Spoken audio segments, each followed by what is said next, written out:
देवा संताचे सुख झाले या देवा, म्हणून सेवा करी त्यांची, म्हणून सेवा करी त्यांची, तेथे माझा काय कोण तो विचार।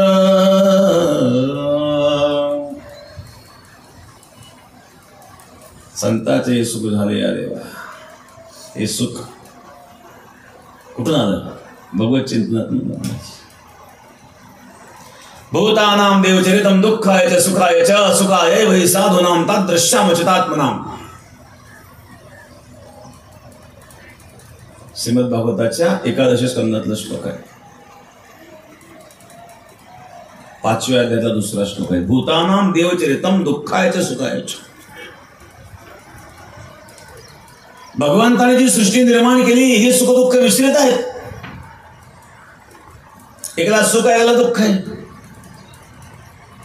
एकाला मुलगा झाला पेढे वाटतोय, एकाची आई मिळून रडतोय, याचं त्याला दुःख नाही, त्याचं सुख नाही।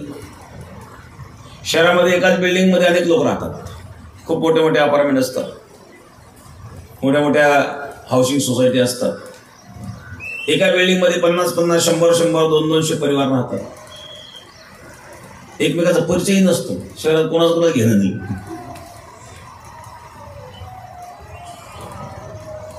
याचं त्याला सुख नाही, त्याचं दुःख नाही।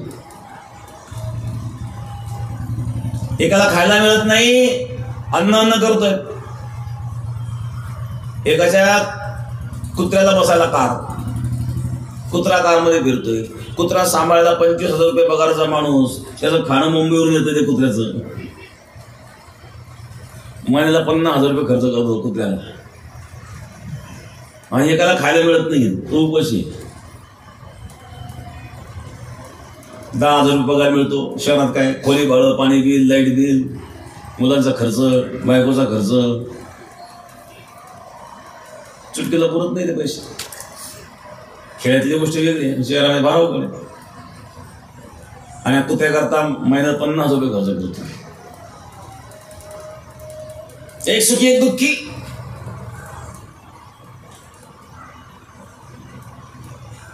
एकाच वस्तूपासून एकाला सुख तर एकाला दुःख आहे।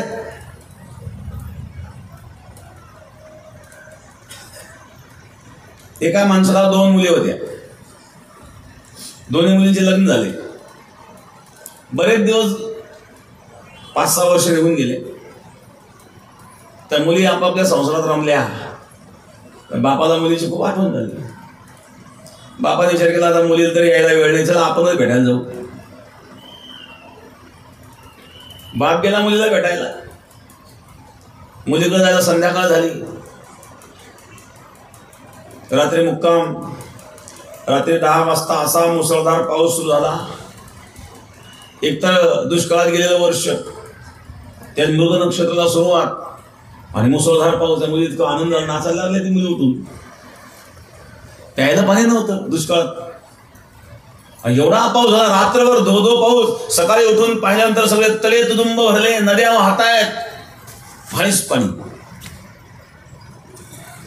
इतका आनंद झाला त्या मुलीला।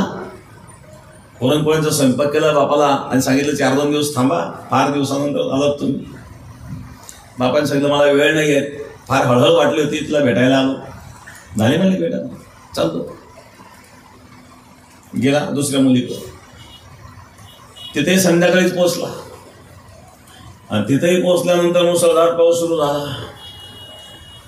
पाऊस जसा मुसळधार सुरू झाला, मुलगी उठून बसली, लागली मोठ्या मोठ्याने रडायला। बाप विचार काय झालं तुला? पाऊस झाला, आनंद नाही झाला? आजच संध्याकाळी विटाची भट्टी पेटवली, आजच संध्याकाळी विटाची भट्टी पेटवली, 2 लाख विटाची भट्टी। इतका मुसळधार पाऊस सुरू झाला, 2 लाख विटाचं वाटोळ झालं। बापाचे पाय घराला लागले, 2 लाख विटाचे पैसे झाले किती? काय बाबा 700-800 काही द्यायचं, 8,000 8,000 रुपये म्हणजे 8 रुपये वीट झाले ते, मग 2 लाखचे किती झाले? 16 लाखाचं नुकसान। बापाचे पाय घराला लागले, त्यामुळे 16 लाखाचं नुकसान। एकाच बापाच्या 2 मुली, जिला शेती करायची, पेरणी करायची, तिला आनंद झाला, आणि जिने विटाची भट्टी पेटवली तिला मात्र दुःख झालं. एकच वस्तू एकाला सुखाला कारण असते तर दुसऱ्याला दुःखाला कारण असते. भूतानां देवचरितम दुःखाय च सुखाय च. सुख दुःख मिश्रित ही सृष्टी आहे. भगवंताने निर्माण केलेली सृष्टी. त्या श्लोकाच्या उत्तरार्धामध्ये आहेत सुखायैव हि साधूनां तादृश्याम अच्युतात्मा. भक्ताच्या सृष्टीमध्ये दुःख नावाची वस्तूच नाही. सुखायैव हि साधूनां, निव्वळ सुख.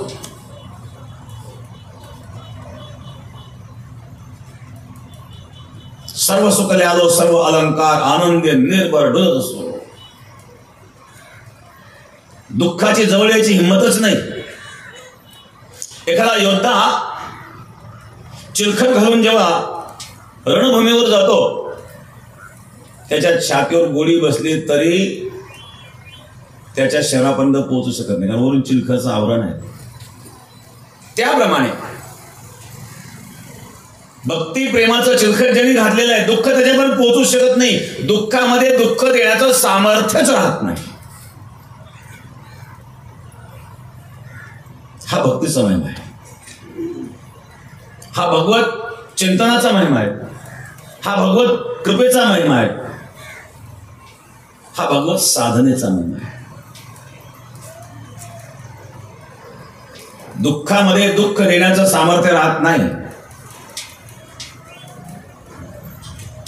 ज्याप्रमाणे डॉक्टर ऑपरेशन करतात, एका माणसाला गाठ झाली, डॉक्टरला गेले, डॉक्टरने सांगितले गाठ ऑपरेशन करून काढावी लागेल.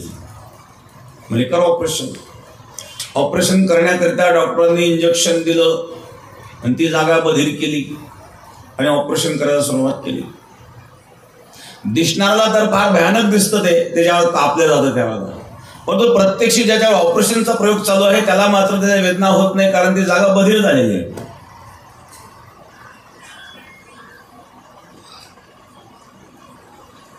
पूर्वीच्या काळामध्ये बधीर करण्याकरता क्लोरोफॉर्म सुंगवले जात होते. आता अनेक इंजेक्शन निघले. क्लोरोफॉर्म सुंगल्यानंतर त्याच्या शरीरामध्ये बधिरत्व येत होतं, मग ऑपरेशन केलं जातं. तसा राम नाम रूपी भगव नाम रूपी क्लोरोफॉर्म ज्याने सुंगलेला आहे. जगाला दिसताना तो संसारामध्ये दुःखी असताना दिसतो, परंतु संसाराचं दुःख त्याला दुःख देऊ शकत नाही.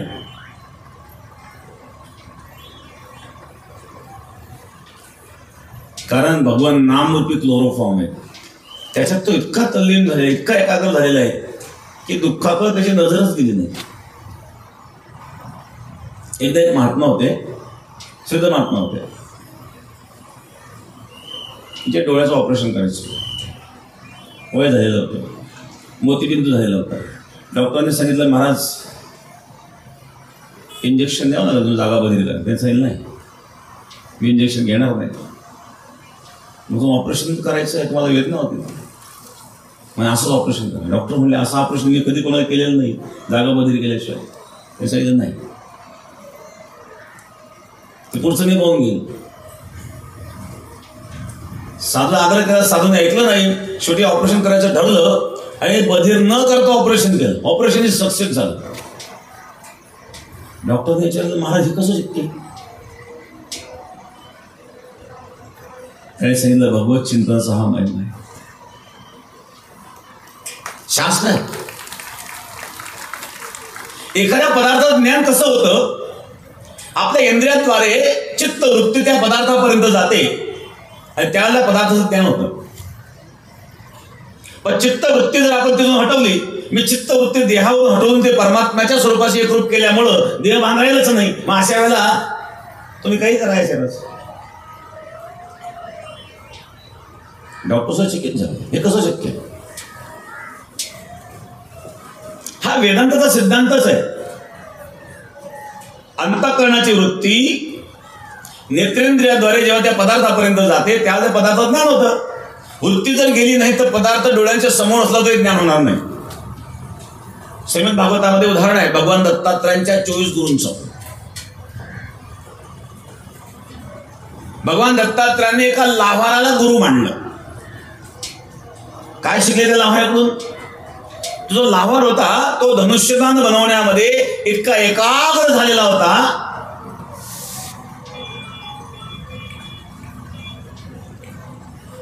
त्याला भानच नाही. समोरून वाजत गाजत राजाची मिरवणूक गेली तो एकदम एकाग्र. थोड्या वेळानंतर एक मनुष्य आला त्याला विचारू लागला, अरे बाबा इथून मिरवणूक गेली तू पाहिली नाही का? नाही म्हणे मी नाही पाहिली. अरे इथून समोरून गेली ना आणि वाजत गाजत गेली, तुला ऐकायला पण आलं नाही का आवाज? म्हणलं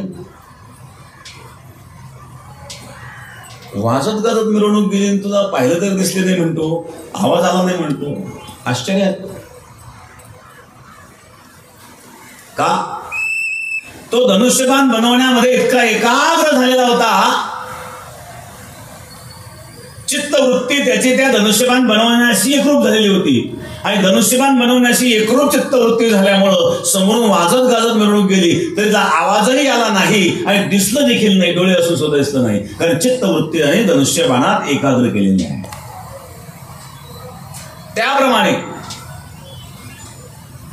चित्तवृत्ती जेव्हा भगवत चिंतनामध्ये एकाग्र होते, भगवत स्वरूपाच्या ध्यानामध्ये जेव्हा एकाग्र होते त्यावेळेला संसाराचे सुख दुःख आदी ज्या गोष्टी असतात त्याचं भान होत नाही.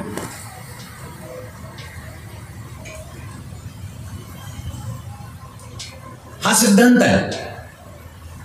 या सिद्धांतानुसार त्या महात्म्याने सांगितलं ऑपरेशन करताना बधीर जागा न करता ऑपरेशन करा आणि ऑपरेशन सक्सेस झाल्यानंतर त्या साधूने डॉक्टरांना समजून सांगितलं यातलं रहस्य.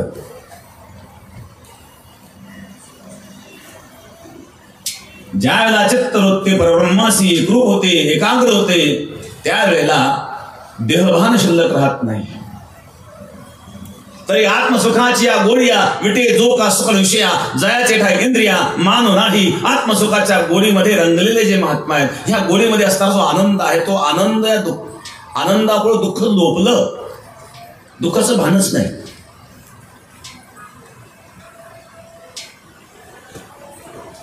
आणखी एक उदाहरण मी सांगेल आपल्याला लक्ष देण्याकरता.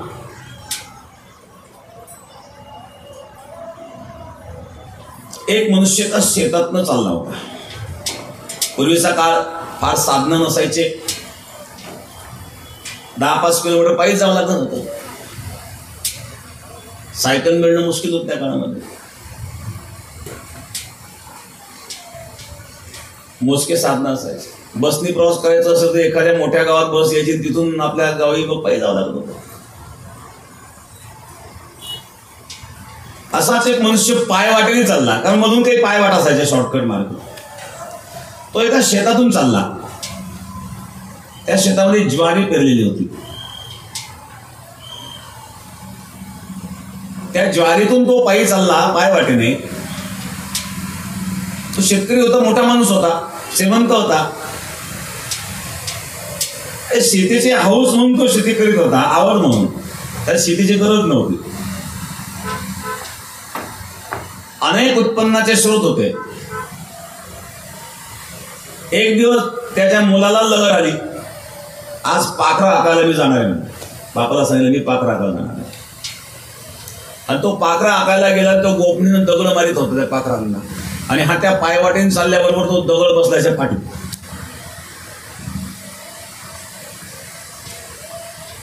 रस्त्याने चाललेला आहे, पाठीत दगड बसला.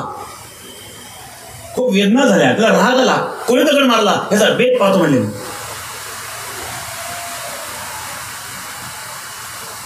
पाठीमागं वळून पाहतो, कसा त्याचा खाली उठून आता भिजलेला काय फरक पडतोय. पाठीमागं वळून पाहिलं, कुठे तो दगड? तो दगड नव्हता, सोन्याचा गोळा होता. सोन्याचा गोळा पाहिल्याबरोबर पाठीच्या वेदनाच गेल्या. त्याला वाटलं आणखी एखादा दगड बसला तर बरं. जोपर्यंत कोणीतरी मला दगड मारला हा भाव त्याच्या मनामध्ये होता, तोपर्यंत त्याला वेदना होत होत्या. परंतु हा जेव्हा पाहिलं त्याने हा दगड नसून सोन्याचा गोळा आहे हे पाहिल्याबरोबर, तशी भावना झाल्याबरोबर पाठीच्या वेदना अदृश्य झाल्या. का? तर सोन्याचा गोळा हे कळल्यानंतर त्याला जो आनंद झाला, त्या आनंदापुढं या वेदना लोपल्या.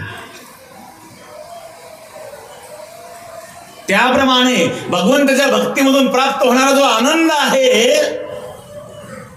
त्या आनंदापुढं संसारातील सर्व दुःख लोपतं.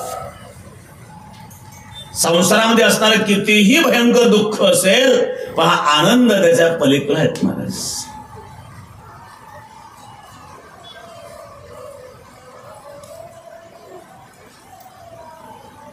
दया श्रुती नेती नेती म्हणते गोविंद, आजी आनंद रे एकी परमानंद रे. दया श्रुती नेती नेती म्हणते एक गोविंद रे. श्रुतीला सुद्धा मौन धारण करावं होतं, असं हा परम आनंद आहे. परम म्हणजे सर्वोच्च, याच्यापेक्षा उच्च काहीच नाही, तर परम म्हणतात. परम आनंद.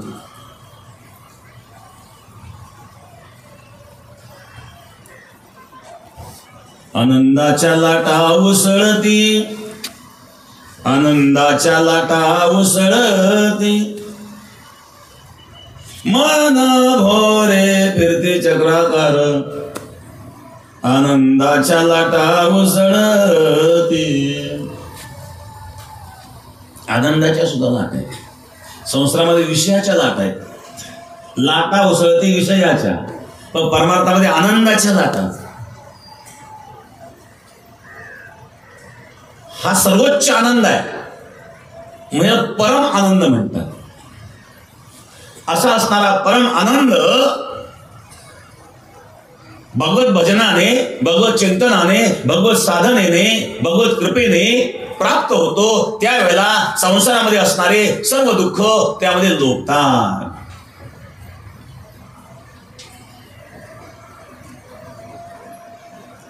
परंतु या सर्वोच्च स्थितीपर्यंत पोहोचण्याकरिता आधी जिज्ञासा पाहिजे. जिज्ञासा जर नसेल तरी जाणण्याची इच्छाच निर्माण होणार नाही. आणि म्हणून जे जिज्ञासू साधक असतात, शिवतंत्रामध्ये या साधकाचे 4 प्रकार सांगितलेले आहेत. मृदू साधक, मध्यम साधक, अधिमात्र साधक आणि अधिमात्र तम साधक, हे 4 प्रकारचे साधक आहेत.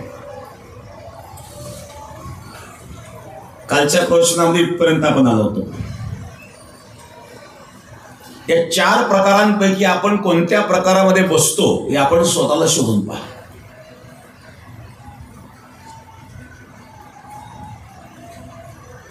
पहिला मृदू साधक, ज्याची बुद्धी मंद आहे, मूळ म्हणजे ज्यामध्ये अज्ञानता भरलेली आहे, जो रोगी आहे,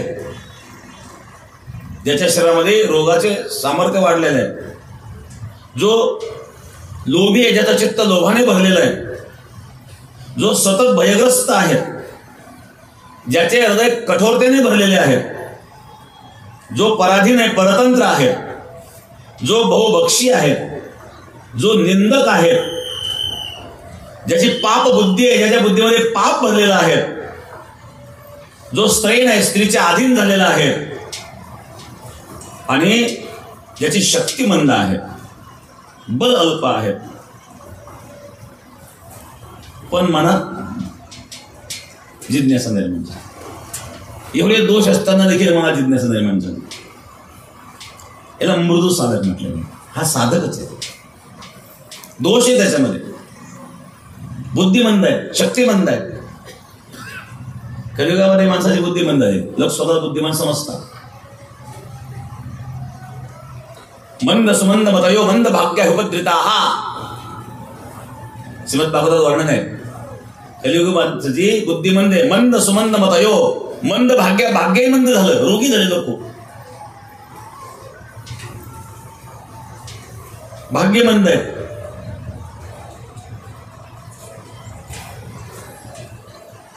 दूषित विचार आहेत, भयाने ग्रस्त आहेत.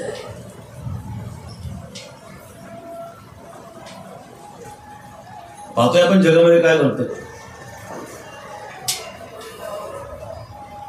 एक दृश्य डोळ्यासमोर आज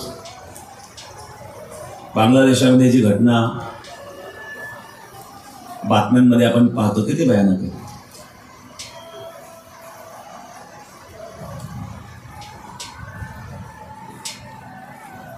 अजूनही हिंदू जागा नाही हे फार दुर्दैव आहेत महाराज.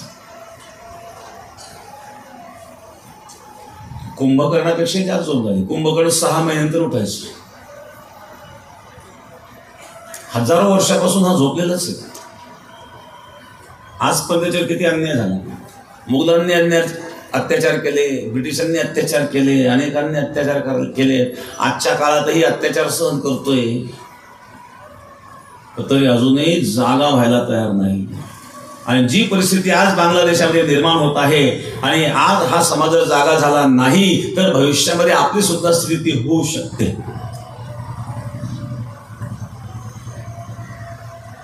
लहान लहान मुलींवर अत्याचार, रेप होत आहेत, बलात्कार होत आहेत. किती घृणित कर्म आहेत. आणि अशा प्रकारे घृणित कर्म करणाऱ्याला तुम्ही धर्म कसं मानतात हा एक मोठा विषय.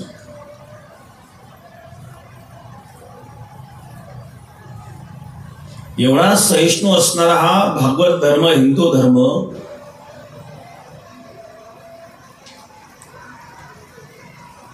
अशाही धर्माच्या लोकांना हिंसाचारी म्हणणारे काही नेते, पण त्यांना एवढा मोठा हिंसाचार दिसत नाही. या हिंसाचाराबद्दल ते बोलायला तयार नाही. आणि त्यांना शांतता प्रिय असणारा हिंदू मात्र हिंसाचारी दिसतो. तो अशा नेत्यांना राज्यपदावर राहण्याचा काही अधिकार नाही.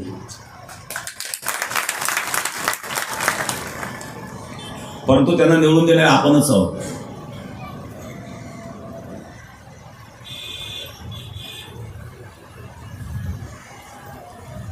रूप एवं संपत्ती प्रभुमत्त विवेकतः,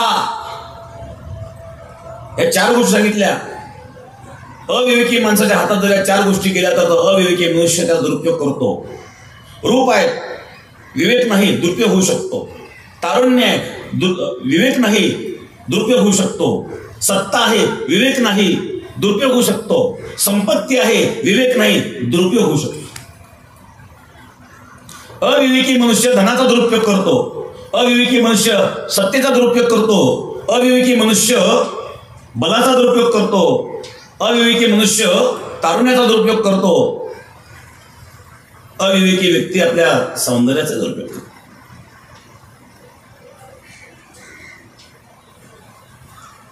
मग अविवेकी व्यक्तीच्या हातात सत्ता जाणं हे देशाचं दुर्दैव आहे.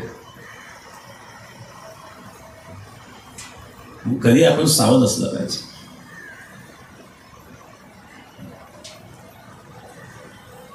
म्हणून खूप निंदनीय अशा प्रकारची घटना बांगलादेशामध्ये घडलेली आहे. आपल्यापर्यंत जे बातम्या येतात त्या खूप कमी आहेत, त्याच्यापेक्षा भयानक परिस्थिती त्या ठिकाणी आहे. आज कोट्यवधी हिंदू सीमेवर येऊन उभे आहेत आणि भारताने स्वीकारावं म्हणून आज ते रळतायत, इच्छा व्यक्त करतायत. कारण बाहेर कुठंच नाहीये जागा त्यांना आसरा.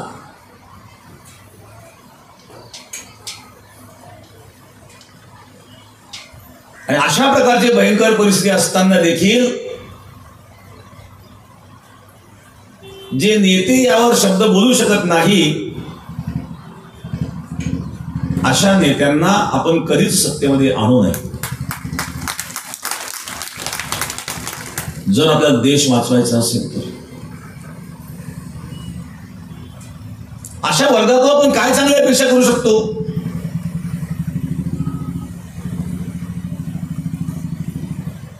इस्लाम धर्मामध्ये ज्या व्यक्तीला आदर्श मानलेलं आहे, मोहम्मद पैगंबर, या मोहम्मद पैगंबराचं जीवनचरित्र जर तुम्ही पाहिलं, या मोहम्मद पैगंबराने वयाच्या 50व्या वर्षी एका 6 वर्षाच्या मुलीशी लग्न केलेलं आहे. आयशा म्हणून. एक मनुष्य 50 वर्षाचा मनुष्य 6 वर्षाच्या मुलीशी लग्न करतो, यापेक्षा कोणता अत्याचार होऊ शकतो? ज्यांचे आदर्श असे आहेत ते काय वागतील?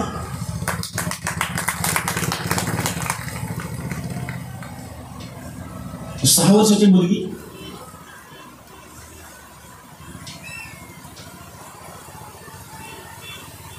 आणि या मुस्लिम धर्मामध्ये स्त्रियांवर जे अत्याचार घडतात त्याला कारण आहे, अत्याचाराचं हेच कारण आहे की त्यांचे आदर्शच अत्याचारी होते. कदाचित कोणी माझ्या मताची सहमत नसण्याचं काही कारण नाही, वस्तुस्थिती आहे. त्यामध्ये जे विचारवंत मुस्लिम आहेत, आजच्या काळामध्ये आज भारतामध्ये माहिती करता मी सांगेल की 1 करोड मुस्लिमांच्या पेक्षा जास्त आकडा आहे की त्यांनी इस्लाम सोडलेला आहे. एक्स मुस्लिम स्वतःला म्हणून घेतात. एक्स मुस्लिम म्हणून एक वेगवेगळ्या प्रकारचे चॅनल सुद्धा त्यांनी सुरू केलेले आहेत. आणि जे मोठे मोठे 10-10, 20-20 वर्ष मौलाना म्हणून जे राहिलेले आहेत, पण त्यांनी जेव्हा इस्लामचा, कुराणाचा अतिशय सूक्ष्म अभ्यास केला आणि सूक्ष्म अभ्यास केल्याच्या नंतर त्यांच्या लक्षात आलं की अन्याय अत्याचाराशिवाय यामध्ये काहीच नाही, त्यांनी धर्म सोडून दिलेला. 5 वर्षापूर्वी एक नॅशनल चॅनलची एक बातमी होती, पाकिस्तानची. एक मौलाना नॅशनल चॅनलवर रडत होता कि त्यावेळेला त्यांनी पाकिस्तानमध्ये एक घडलेली घटना त्यांनी सांगितली की आज तक 5 लाख लोगों ने इस्लाम छोड़ दिया है. तो रडायला लागला, मैं क्या देख रहा हूं, मैं जिंदा क्यों हूं, ये देखने के लिए. 4-5 वर्षापूर्वीची गोष्ट आहे. पाकिस्तानमध्ये सुद्धा हा आकडा कोटीच्या पुढे गेलेला आहे. करोडो लोकांनी इस्लाम सोडलाय पाकिस्तानमध्ये. का सोडला? त्याच्याकडे अत्याचार दुसरं नाहीच आहे. एखाद्या गावामध्ये तुम्ही बघा, 10,000 लोकसंख्येचं गाव असेल, त्या ठिकाणी 100 मुसलमान असले तर सुरक्षित आहेत. पण 10,000 मुसलमानांमध्ये 100 हिंदू सुरक्षित आहेत का? आणि एवढं घडूनही जर हिंदू जागृत होत नसेल तर याच्यासारखं दुर्दैव काय असू शकतं बरं? किती तुम्ही झोपळणार? जीवनामध्ये आपण मजबूत असो. कोण काय करते त्याचा कर्म त्याच्याकडं. आपण कोणाला अत्याचार करण्याकरिता संधी देऊ नये. आचार्य चाणक्य होते, धनानंद जो होता, धनानंद नावाचा एक राजा होता. आणि ज्या वेळेला सिकंदर भारतावर आक्रमण करण्याकरता आला, सिंधू नदी ओलांडून तो येणार होता, त्यावेळेला आचार्य चाणक्य धनानंदकडे गेले आणि धनानंदला सांगितलं, आपलं राज्य विस्तृत आहे, मोठं आहे, आपल्याकडे लाखो सैन्य आहेत. आपल्या देशामध्ये छोटे छोटे राज्य जे बनलेले आहेत, अनेक राजे महाराजे आहेत आणि ते एकमेकाशी द्वेष मत्सरामुळं आणि एकमेकाला आतच जे पोखरण झालेले आहेत, आपण सर्वांना एकत्रित करावं. एकत्रित केल्याशिवाय परकीयांशी झुंज देण्याची शक्ती आपल्यात निर्माण होणार नाही. तर धनानंदने आचार्य चाणक्यांना अपमानित केलं.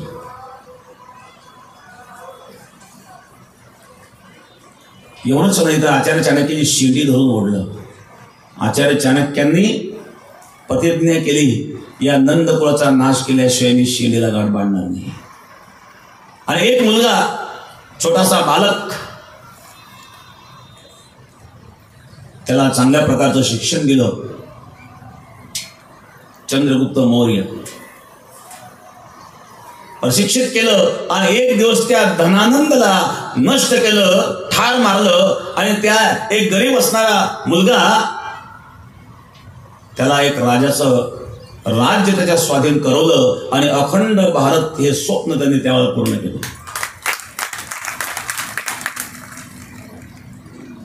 आचार्य चाणक्य, एक छोटासा बालक, त्याला राजा बनवलं, सक्षम बनवलं.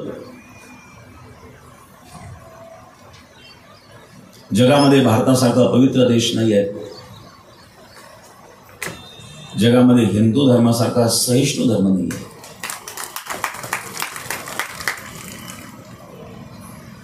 मी नेहमी उदाहरण सांगत असतो. भारत चीन युद्ध झालं 1962 मध्ये. एक चीनी सैनिक घायल होऊन पडलेला होता, गंभीर जखमी होता. भारतीय सैनिकांनी पाहिलं जरी शत्रू पक्षाचा असला तरी मरणार आहे, दया आली. याच्याकडे थर्मासमध्ये चहा होता. त्याने तो चहा ओतला आणि खाली वाकला. लीजिए भाई चाय लीजिए. त्या चीनी सैनिकाला देण्याकरता, चहा देण्याकरता तो खाली वाकला. तेवढ्या चीनी सैनिकांनी काय केलं, पडल्या पडल्या आणि सुरा त्या भारतीय सैनिकाच्या पोटात खुपसला. शत्रू हा शत्रू असतो शेवटच्या श्वासापर्यंत. भारतीय सैनिकही खाली पडले. दैवयोगाने दोघांना एकाच हॉस्पिटलमध्ये ऍडमिट केलं गेलं. चीनी सैनिक जास्त जखमी होता. भारतीय सैनिक 2 दिवसांनंतर ठीक झाला आणि पुन्हा तो चीनी सैनिकाला भेटण्याकरता गेला.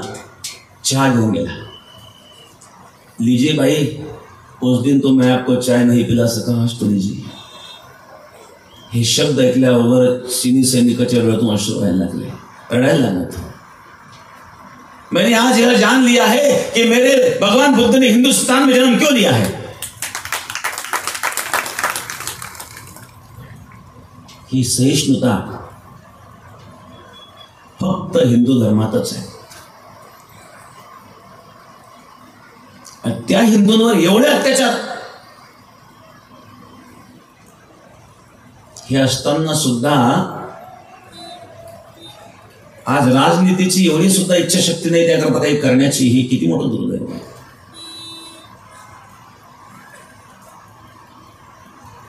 आणि म्हणून मी तर सांगेल की जेवढे आपले महाराज मंडळी त्यांनी सुद्धा प्रत्येकाने कीर्तनातून ही जागृती करणं आवश्यक आहे. धर्म, संस्कृती, भजन हे करण्याकरता देशप्रेम देखील महत्वाचं आहे. ज्या समाजात आपण वावरतो त्या समाजाबद्दल आपलं प्रेम असलं पाहिजे. ज्या धर्मात आपण जन्मलो त्या धर्माबद्दल आपलं प्रेम असलं पाहिजे. ज्या देशात आपण राहतो त्या देशाबद्दल प्रेम असलं पाहिजे. देशप्रेम आणि एकता जर नसेल तर देश तुटायला वेळ लागत नाही. जी अवस्था बांगलादेशात झालेली आहे असेच जर आपण झोपून राहिलो तर ती अवस्था भारताची देखील होऊ शकते. हे वाचवणं आपल्या हातात आहे. मी एक गोष्ट स्वाभिमानाने सांगेल. सद्गुरू गंगागिरी महाराजांच्या परंपरेमध्ये देशसेवेचं कार्य घडलेलं आहे. गुरुवर्य नारायणगिरी महाराजांना स्वातंत्र्य सेनानीचं सर्टिफिकेट आहे. आजही आपल्याकडे भेटलं सर्टिफिकेट.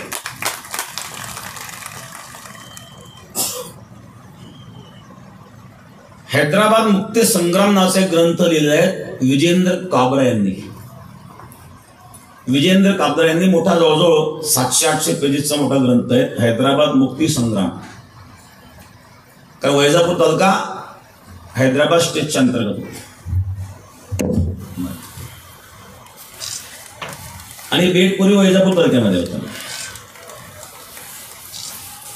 आणि महत्वाची गोष्ट म्हणजे बेट हे बेट आहे, गोदावरीच्या आतमध्ये आहे.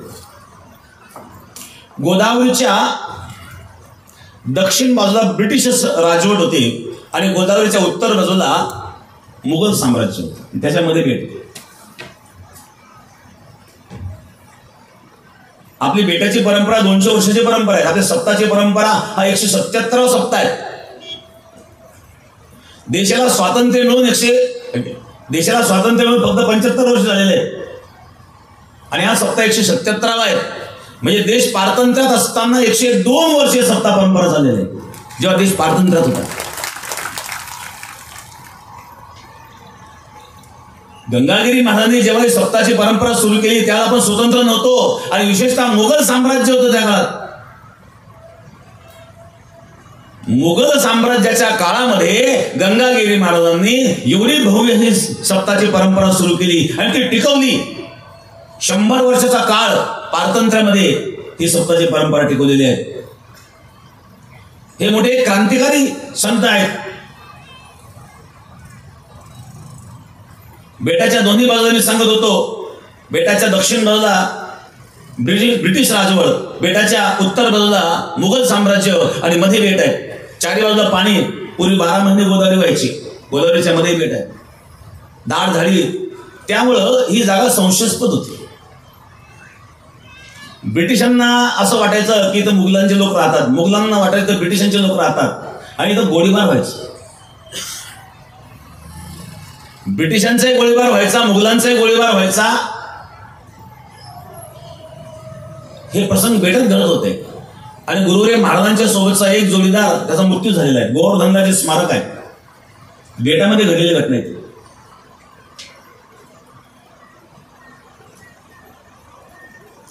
गुरुवरे महाराजांना स्वातंत्र्य सेनानीचं आदेश सर्टिफिकेट महाराजांचं बेटामध्ये आहे. त्यावेळेला विलासराव देशमुख मुख्यमंत्री असताना त्यांनी महाराजांना आग्रह केला होता की अनेक स्वातंत्र्य सेनेला आणि सरकार पगार देते, तुम्ही सुद्धा घ्या. महाराज सांगितलं आणि पगाराकरता नाही. गुरुवरे नारायणगिरी महाराजांनी पगार स्वीकारला नाही, पण सर्टिफिकेट स्वीकारलं. ठीक आहे, तुम्ही सन्मान म्हणून देत आहात. तर त्यावेळेला विलासराव देशमुख मुख्यमंत्री असताना त्यांनी गुरुवरे नारायणगिरी महाराजांना स्वातंत्र्य सेनानीचं सर्टिफिकेट प्रदान केलेलं आहे आणि ते सर्टिफिकेट आज आपल्याकडे उपलब्ध आहे.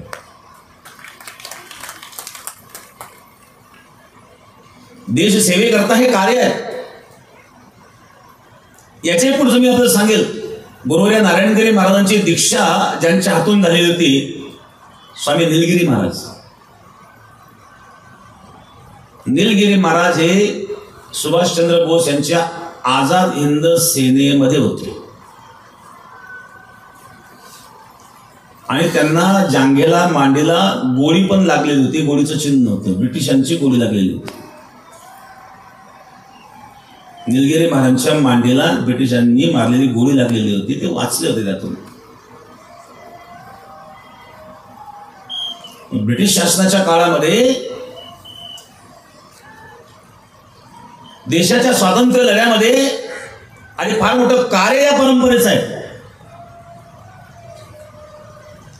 कारण धार्मिकता, आध्यात्मिकता हे जरी असेल तरी अध्यात्म तुम्हाला करण्याकरता, भक्ती करण्याकरता, भजन करण्याकरता स्वातंत्र्य असलं पाहिजे ना. आणि ते स्वातंत्र्य मिळवण्याकरता संघर्ष देखील करावा लागतो. आणि तो संघर्ष या महापुरुषांनी केलेला, आपल्या गुरुवर्यांनी केलेला आहे. हे आपल्या स्वाभिमानास्पद ही गोष्ट आहे. म्हणजे ज्या राज्यात आपण राहतो, ज्या देशात राहतो, ज्या समाजात राहतो, त्या समाजाबद्दल, त्या देशाबद्दल आपला आदर असला पाहिजे. आणि जगामध्ये घडणारे एवढे हिंसेबद्दल जे काहीच बोलत नाही आणि हिंदूंना मात्र हिंसक म्हणतात, अशा लोकांना सुद्धा त्यांची जागा दाखवून दिली पाहिजे. हे आपलं कर्तव्य. जेव्हा प्रसंग येतो तेव्हा साधू संतांना सुद्धा पुढे यावं लागतं. केवळ भजन करीत बसून चालत नाही. हे भगवंताचंच कार्य आहे. तुकोबाराय सांगतात, स्वामी काज गुरु भक्ती पितृवचन सेवापती, हेच विष्णूची महापूजा, अनुभव नाही तुझा. केवळ मंदिरात जाऊन पूजा करणे एवढी पूजा नाही आहे. कर्तव्याचं पालन करणं, जे कर्तव्य आपल्या वाटेला आलेलं आहे त्या कर्तव्याचं तुम्ही पालन करा, ही भगवंताची पूजा आहे. एखादा राजकीय नेता आहे, राजकारण करीत असताना समाजसेवा हा जर मुख्य उद्देश ठेवून तो सेवा करीत असेल तर त्यांनी केलेलं राजकारण हे राजकारण नसून ती सुद्धा भगवंताची पूजा. त्याला मंदिरात जाण्याची काही आवश्यकता नाही. तो जे राजकारण करतोय तीच भगवंताची पूजा. एखादा शिक्षक आहे, शिक्षक म्हणून नोकरी करतोय, पण विद्यार्थ्यांचं जीवन घडवतोय, ज्ञानदानाचं कार्य करतोय. त्यांनी केलेलं ज्ञानदानाचं कार्य, त्यांनी घडवलेले विद्यार्थ्यांचं जीवन, हे जे कार्य तो करतोय हे सुद्धा भगवंताची पूजा तो करतोय. त्याला वेगळी पूजा करण्याची गरज नाही. तो मंदिरात गेलाच पाहिजे, काही आवश्यकता नाही. हे मी म्हणत नाही, हे तुकोबाराय सांगतात. स्वामी काज गुरु भक्ती पितृवचन सेवापती, हेच विष्णूची महापूजा, अनुभव नाही तुझा. हीच भगवंताची पूजा आहे. ह्याची सकारात्मक सांगतात हीच पूजा आहे. सेवकाचं कर्तव्य स्वामीचं काम इमानदारीने करणं, शिष्याचं कर्तव्य गुरुभक्ती करणं, पुत्राचं कर्तव्य पितृवचनाचं पालन करणं, पत्नीचं कर्तव्य पतीची सेवा करणं. याचा अर्थ हे त्रोटक उदाहरणं दिली. जी काही जबाबदारी तुमच्यावर असेल ती जबाबदारी जर तुम्ही इमानदारीनं समर्पकपूर्वक आणि निष्काम भावनेने पार पाडत असाल तर ती भगवंताची पूजा आहे. त्यापेक्षा श्रेष्ठ पूजा कुठली असू शकत नाही. मंदिरात जाऊन पूजा करणं हा पूजेचा एक भाग आहे, हे परिपूर्ण पूजा नाही. कोणी कोणत्याही रूपाने पूजा करू शकतो. एखादा शिक्षक विद्यार्थ्यांना शिकवतो त्या रूपाने पूजा करेल. एखादा राजकीय व्यक्ती राजकारण करीत असताना समाजसेवा करतो त्या समाजसेवेच्या रूपाने पूजा करेल. याला सर्वत्र भगवत दर्शन म्हणतात. ज्या राजकीय व्यक्तीला समाजात भगवान दिसतो, जनता जनार्दन दिसतो, तो जनतेची सेवा करतो म्हणजे भगवंताची पूजा करतो. एखाद्या शिक्षकाला विद्यार्थ्यामध्ये भगवान दिसतो, तो विद्यार्थ्याचं जीवन घडवतो म्हणजे तो भगवंताची पूजा करतो. भगवंत सर्वव्यापी आहे. सर्वस्याहम हृदयसन्निविष्टो मत्त स्मृतिर्ज्ञान अपोहनंच वेदैश्य सर्व रहनैव वेद्यो वेदांतकृत वेद विदेव चाहम सर्वस्याहम हृदयसन्निविष्टो. भगवान सांगतात मी सर्वांच्या हृदयात प्रविष्ट आहे. सर्वागती राग देहाधी एक सूर्यप्रकाशक सहस्र रश्मी.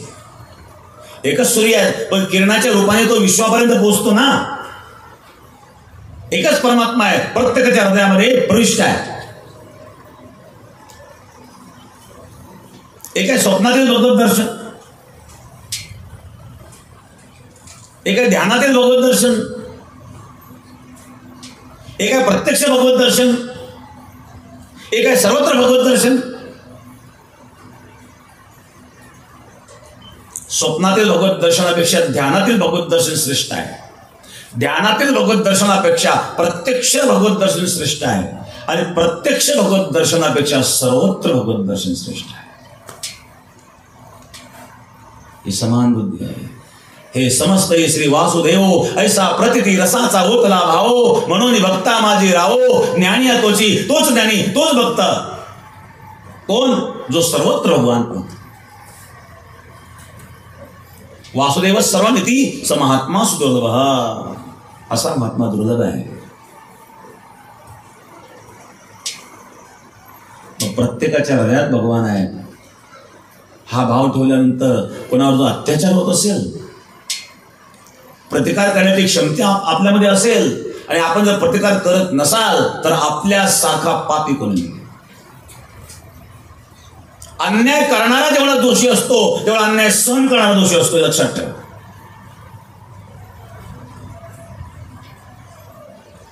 महाभारतातलं उदाहरण सांगेल मी लक्ष देण्याकरता.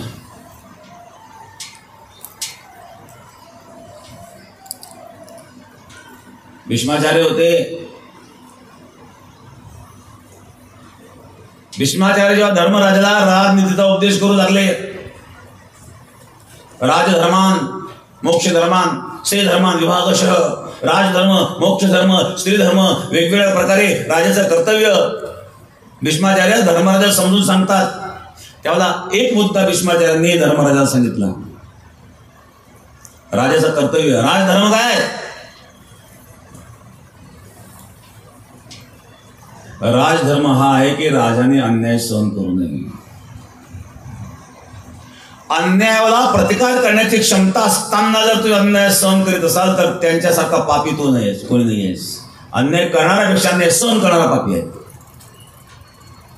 एखाद्या वेळेला अन्याय करणारी व्यक्ती बलवान असेल तर अशा वेळेला नाहीलाज, अशा वेळेला प्रतिकार करू शकत नाही. परंतु अन्यायाला प्रतिकार करण्याचं सामर्थ्य असताना प्रतिकार न करणं यासारखं दुर्दैव कोणतं नाही, यासारखं पाप कोणतं नाही.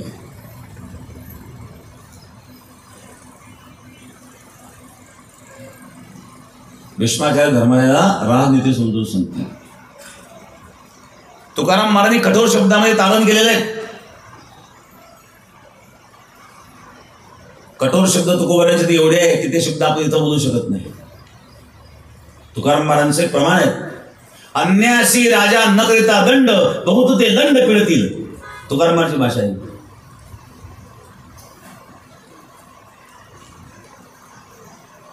राजाचं कर्तव्य अन्यायाला दंड देणं.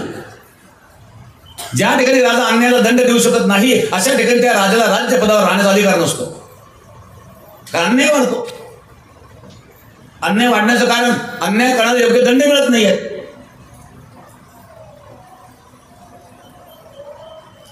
किंवा त्याच्याही पलीकडे अन्याय करणाऱ्याला दंड तर मिळतच नाही, त्याला सहकार्य मिळतं आणि ज्याच्यावर अन्याय होतो त्याला दंड दिला जातो.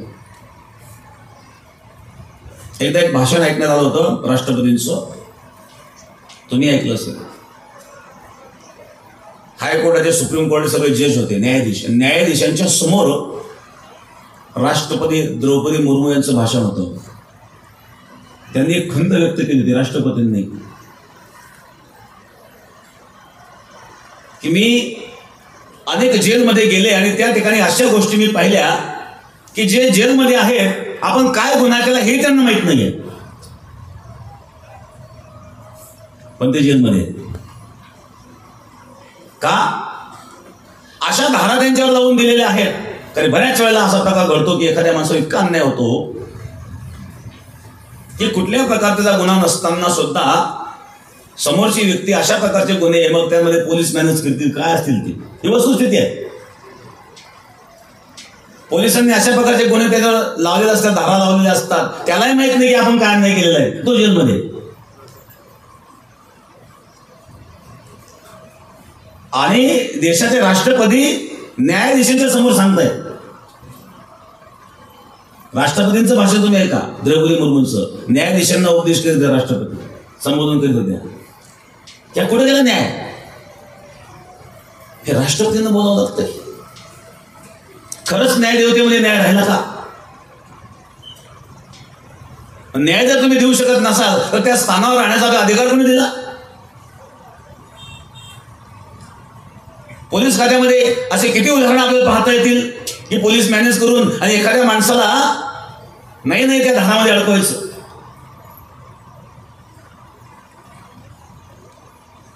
हे प्रकार घडतात. उघड्या डोळ्याने आपण पाहतो, कोणी प्रतिकार करीत नाही, हाच आपला दोष आहे.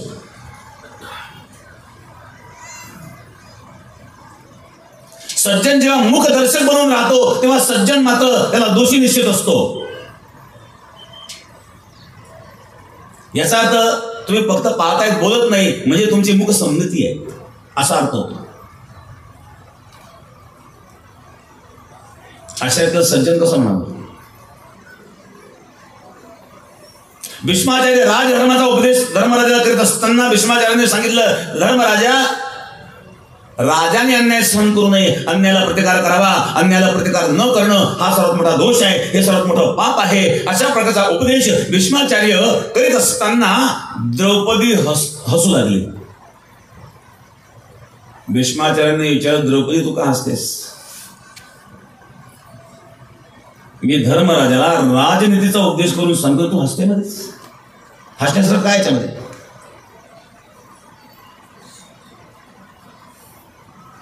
द्रौपदी म्हणले, आचार्य तुम्ही मला सांगताय ज्यावेळेला दुःशासन माझे वस्त्र उडीत होता भर सभेमध्ये तेव्हा तुम्ही खाली मान घालून बसलेले होते, तेव्हा का तुम्हाला धर्म सापडला नाही? हा सुचला नाही तुम्हाला? भर सभेमध्ये दुर्योधन आदेश देत होता, द्रौपदीचे वस्त्र दुःशासन उडीत होता, द्रौपदीला नग्न करण्याचा प्रयत्न करीत होता, त्यावेळेला भीष्माचार्य खाली मान घालून बसलेले होते. भीष्माचार्याने का प्रतिकार केला नाही? का भीष्माचार्यांमध्ये प्रतिकार करण्याची क्षमता नव्हती? एका स्त्रीवर एवढा मोठा अन्याय आहे, सभा भरलेली आहे, आणि एक महाराणी आहेत आणि त्या राणीला नग्न करण्याचा प्रयत्न होतोय. भीष्माचार्य, द्रोणाचार्य, कृपाचार्य एवढे मोठे मोठे लोक त्या ठिकाणी बसलेले आहेत, पण एक बरं शब्द बोलत नाही. द्रौपदी सांगितलं, मी भोगलाय.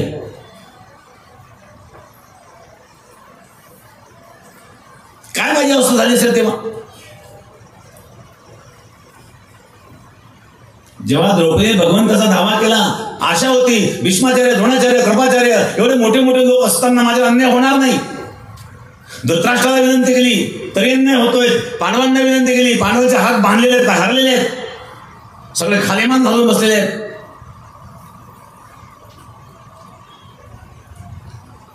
समाजाची अवस्था आहे. एकनाथ महाराजचं उदाहरण सांगतात. एकनाथ महाराज स्नान करून आले, एक मुसलमान येऊन नाथ महाराजांच्या अंगावर थुंकला. कीर्तनकार खूप आवडीनं सांगतात. काही सांगतात 108 वेळा थुंकला. हा 108चा आकडा मला मान्य नाहीये, कारण समजा एकनाथ भाऊ स्नान करून आले, परत थुंकला, स्नान करून आले, परत थुंकला, जाण्याकरता 5 मिनिट, येण्याकरता 5 मिनिट आणि स्नानाकरता 5 मिनिट, असे 15 मिनिटं जर एका स्नानाला धरले तर 108 स्नान होण्याकरता किती वेळ लागेल बरं? एका स्नानाला 15 मिनिटं झाले, एका तासात किती झाले? 4 स्नान. एका तासात 4 झाले ना, 12 तासात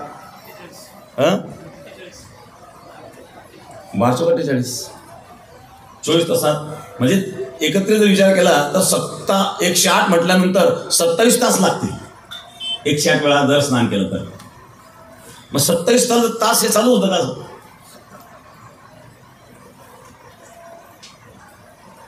महाराज यायचे तो थुंकायचा, ठीक आहे, तो थुंकला इथपर्यंत ठीक आहे. पहा 108चा आकडा मनाला जरा तोचतो की खरंच असं झालं असेल का 27 तास? जर 27 तास झालं असेल तर 27 तासामध्ये कोणीच पाहिलं नाही का? साधू तर झालंय, एकनाथ महाराज साधू आहे. जे का रंगले गांधले त्यासी म्हणे जो आपले, तोची साधू ओळखावा, देव तेथेची जाणावा, हे संत आहे. पण तू एकनाथ महाराजांच्या अंगावर कोणी थुंकताना कोणीच पाहिलं नाही का? मग पाहणारे काय करीत होते? एखाद्या महात्म्यावर एवढा मोठा अन्याय होतोय की एकनाथ महाराज स्नान करून येत आहेत आणि कोणीतरी मुसलमान त्याच्या अंगावर थुंकतो आहेत आणि लोक पाहून न पाहिल्यासारखं करत आहेत. याचा परिणाम काय? हा दोष समाजाचा नाहीये का? आपण पाहतो सण करतो, याला सज्जन म्हणावं?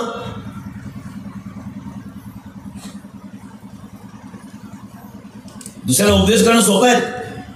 बोल बोलता वाटे सोपे, करणे करता टीर कापे. द्रौपदीने भीष्माचार्यांना जा विचारला, तुम्ही आज उपदेश करताय, आज सांगताय की आपल्या डोळ्यासमोर झालेला अन्याय आपण सहन करू नये. अन्याय सहन करण्याची क्षमता असताना जर तुम्ही अन्याय सहन करताय, हा दोष आहे. कदाचित ज्याच्यावर अन्याय घडला ते जर अबला व्यक्ती असेल, कमजोर असेल, तर नाही प्रतिकार करू शकत, तो भाग वेगळा आहे. पण तुमच्यामध्ये तर प्रतिकार करण्याचं सामर्थ्य होतं ना. तुम्ही जर आदेश केला असता तर दुर्योधनाची हिंमत होती का आदेश करायची? दुःशासनाची हिंमत होती का द्रौपदीच्या वस्त्राला हात लावायची? भीष्माचार्यासारखे पराक्रमी 21 वेळा पृथ्वी निक्षत्रिय करणाऱ्या परशुराम देला ज्यांनी परास्त केले ते भीष्माचार्य होते. हे दुर्योधनाची हिंमत होती. हे पाप तुम्ही का केलं? द्रौपदीचा प्रश्न आहे.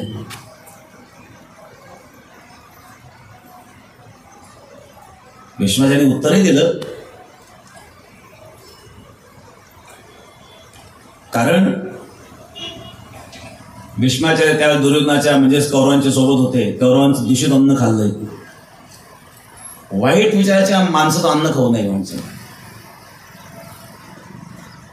दुर्योधनाचं अन्न खाल्ल्यामुळे भीष्माचार्य लाचार झाले. ही लाचारी सुद्धा काय आहेत की भीष्माचार्याने प्रतिज्ञा करून सांगितलं होतं, हस्तिनापूरचा जो राजा असेल त्याचं संरक्षण करणं हे माझं कर्तव्य आहे. आणि हस्तिनापूरचं राज्य धृतराष्ट्राकडे होतं, म्हणजे कौरवांकडे होतं. आणि त्यामुळं कौरवांच्या बाजूने भीष्माचार्यांना का राहावं लागलं? शब्दामुळे राहावं लागलं. पण माणसाने असा काही शब्द देऊ नये की ज्यामुळं त्याचे पुढं अनेक अडचणी निर्माण होतील. काही लोकांना शब्द द्यायची सवय असते. शब्दात माणसाने कधीच अडकू नये. भीष्माचार्य शब्दात अडकले आणि शब्दात अडकल्यामुळं इच्छा नसताना देखील त्यांना कौरवांच्या बरोबर राहावं लागलं, कौरवांचं अन्न खावं लागलं. आणि त्याचा परिणाम प्रत्यक्ष द्रौपदीच्या वस्त्रहरणाचा प्रसंग डोळ्यापुढे असताना सुद्धा भीष्माचार्य विरोध करू शकले नाही. हे लाचारी आहे. मग जीवनामध्ये माणसाने कधी लाचार होऊ नये. लाचार झालेला मनुष्य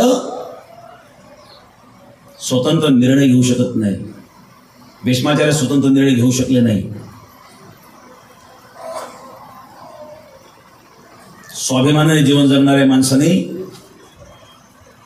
जी परिस्थिती असेल, गरीब असेल श्रीमंत असेल, न्यायाचा मार्ग सोडू नये, सत्याचा मार्ग सोडू नये. ही मजबूती आपल्यामध्ये असली पाहिजे. आणि म्हणून सर्वत्र भगवत दर्शन.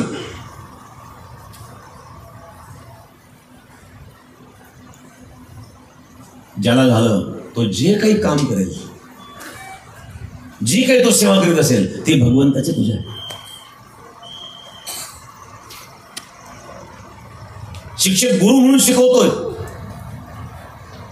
एकदा जवळजवळ 15-20 वर्षापूर्वीची गोष्ट आहे. 20 वर्षापूर्वीचे जास्त दिवस झाले असतील, 20-25 वर्षापूर्वीची गोष्ट. बसने मी प्रवास करीत होतो. एक शिक्षक माझ्या शेजारी बसलेले होते. त्या शिक्षकांना विचारलं, आपण काय करतात, व्यवसाय काय, नोकरी करतो. कशाची नोकरी? म्हणजे लेक्चररची नोकरी. मी त्यांना सांगितलं, तुमच्यासारखे दुर्दैवी तुम्ही आहात. लेक्चर हा गुरु असतो, नोकर नसतो. तुम्ही गुरु बनून जर शिकवलं तर तुमचं शिक्षण आदर्श असेल, तुमची नोकरी आदर्श असेल. पण त्याला तुम्ही नोकरी म्हणून पाहत असाल तर तुम्हाला फक्त दिवस पास करायचे, पगार घ्यायचे. किती सुट्ट्या आहेत, काही सुट्ट्याच मोजेत राहतात. आठवड्यात किती सुट्टे आहेत, महिन्यात किती सुट्टे आहेत, वर्षात किती सुट्टे आहेत. मग कुठं एन्जॉय करायला जायचं, पगार भरपूर आहेत. काही नाकलीपेक्षा जास्त पगार आहेत. काही बिचारे बुद्धिमान आहेत आणि चांगलं काम करतात, पण त्यांना पगार खूप कमी आहे. ही दरी निर्माण झाली आहेत. सरकारी नोकरी बघा, जे सरकारी पगार खाणारे शिक्षक आहेत त्यांना किती पगार आहेत, आणि जे प्रायव्हेट काम करतात त्यांना किती पगार आहेत. म्हणजे प्रायव्हेट करते खूप चांगलं काम करतात, कमी पगार आहेत त्यांना. ठीक आहे, पगार मिळावा, संसार त्याच्यावर चालवायचा. परंतु शिक्षक जेव्हा गुरु बनून शिकवतो त्यावेळेला विद्यार्थी घडावे, त्याचा गुरु शिष्याचा संबंध तयार होतो. तो जर नोकरी म्हणून काम करीत असेल तर फक्त दिवस पास करायचे आहेत, एवढाच अर्थ होतो. असे दिवस पास करणारे खूप लोक आहेत. शिक्षका नोकर नाही आहेत, शिक्षका गुरु आहे. गुकारस्तंधकारो रुकार्थ निरोधक, अज्ञानाच्या अंधकार जो प्रकाश टाकतो त्याला गुरु म्हणतात. ज्ञानदानाचं कार्य करतोय. ज्ञानदान हे सर्वश्रेष्ठ दान आहे. दान अनेक आहेत. भूदान आहेत, गोदान आहेत, सुवर्णदान आहेत, अन्नदान आहेत, रक्तदान आहेत, मतदान आहेत. काही ज्ञानदान. हे अन्नदान चालू आहे. गंगागिरी महाराजांनी अन्नदानावर विशेष जोर दिला. उगळलेले अन्न नक्षत्र, चारी वर्ण एकत्र, चारी वर्णांना एकत्रित करण्याचं काम सद्गुरू गंगागिरी महाराजांनी केलं. चारी वर्णांना एकत्रित करण्याचं काम वारकरी संप्रदाय संतांनी केलेलं आहे. ब्राह्मण, क्षत्रिय, वैश्य, शूद्र, चांडाळा हे अधिकार, बाळे, नारी, नर आदी करून वेश्याही सगळ्यांना अधिकार आहे. ब्राह्मण असू द्या, क्षत्रिय असू द्या, शूद्र असू द्या, चांडाळ असू द्या, दृष्ट असू द्या, नवे नवे एखादी वेश्या जरी असेल तरी चालेल, तिने सुद्धा या.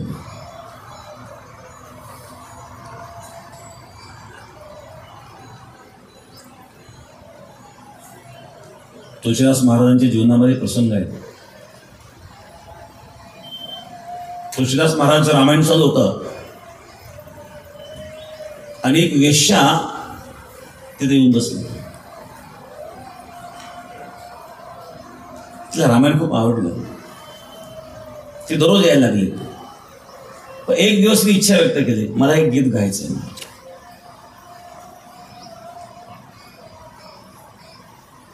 तिथं असणाऱ्या सर्व लोकांनी विरोध केला. तुळशीदास महाराज सांगितलं, हे योग्य नाही. महाराज, ही स्त्री वाईट विचाराची स्त्री आहे, ही वेश्यावृत्तीची स्त्री आहे. वास्तविकता येऊन द्यायला नको येतात. आणि इथे गीत गायचं म्हणतो.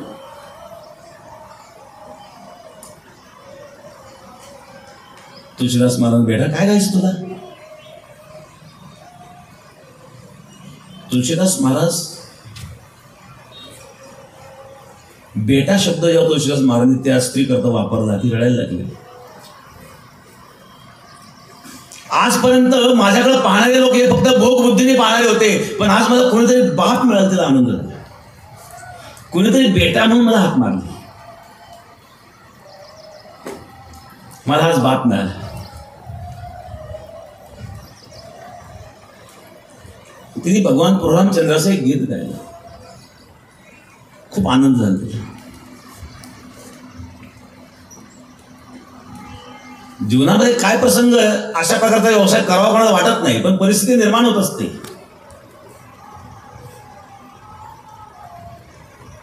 आणि अशा वेळेला तुळशीदास महाराजांचं पूर्ण रामायण तिने ऐकलं आणि तिला एक वैराग्य निर्माण झालं.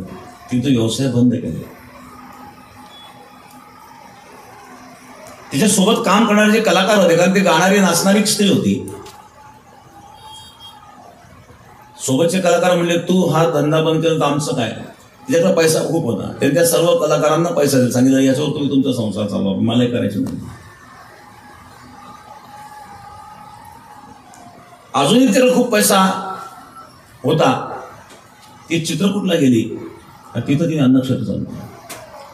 एक वेश्या सोडून द्या तिला. आणि बरेच दिवस गेले. वासंती त्या स्त्रीचं नाव होतं, वासंती नावाची वेश्या.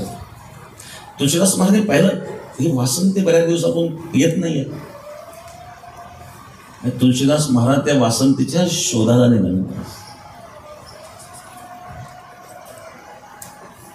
तुळशीदास महाराजचे रामायण ऐकणारे सुद्धा काही म्हणायला लागले महाराजाला वेळ लागला.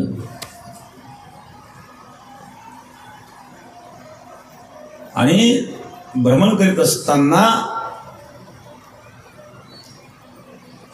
चित्रकूटला त्या वासंतीची तुळशीदास महाराजांची भेट झाली. तिला एवढा आनंद झाला आणि तिने तुळशीदास महाराजांना भोजनाचं निमंत्रण दिलं. महाराजांनी ते निमंत्रण स्वीकारलं. आणि ज्यावेळेला तिने तुळशीदास महाराजांना जेवू घातलं, ते सांगितलं आता माझा मृत्यू झाला तरी चालेल, माझं जीवन कृतार्थ झालं. परमार्थामध्ये कोणी निंदनीय नाही आहेत. श्रीमद भागवतामध्ये पिंगळा वेश्येचं उदाहरण आहे. भगवान दत्तात्रेयांनी पिंगळा वेश्येला गुरु मानलंय. भगवान दत्तात्रेयांच्या 24 गुरूंमध्ये एक पिंगळा वेश्येचं वर्णन आहे. एकनाथ महाराजांनी तर एकनाथी भागवतामध्ये या प्रसंगाचं खूप विस्तृत वर्णन केलेलं आहे. पिंगळा नावाची वेश्या एक दिवस शृंगार करून बसली, परपुरुषाची वाट पाहत बसली. रात्री 10 वाजले, 11 वाजले, 12 वाजले, कोणीच पुरुष भेटला नाही. रडायला लागली आणि तिला पश्चाताप झाला, मी कोणाची वाट पाहत आहे. देवासारखी ज्या परपुरुषांची मी वाट पाहत आहे, एवढी वाट जर मी देवाची पाहिली असेल मला देव भेटला असता. मी काय करीत आहे, ध्येय विक्रय. भगवान हातपाय दिले, मी कष्ट करू शकत होते, काम करत होते, हा मार्ग मी का निवडला असेल. पश्चाताप झाला. आणि पश्चाताप झाल्यानंतर तिने हा व्यवसाय सोडला. संतम समीपे रमणम प्रतिपदम वित्तपदम नित्त नियमम विहाय, हे त्या पिंगळाविषयी शब्द आहेत. मी जर संतांच्या जवळ गेले असते, सद्गुरूंच्या कृपेने माझा उद्धार झाला असता. भगवान दत्तात्रेयांनी त्या पिंगळाविषयीला सुद्धा गुरु मानलंय.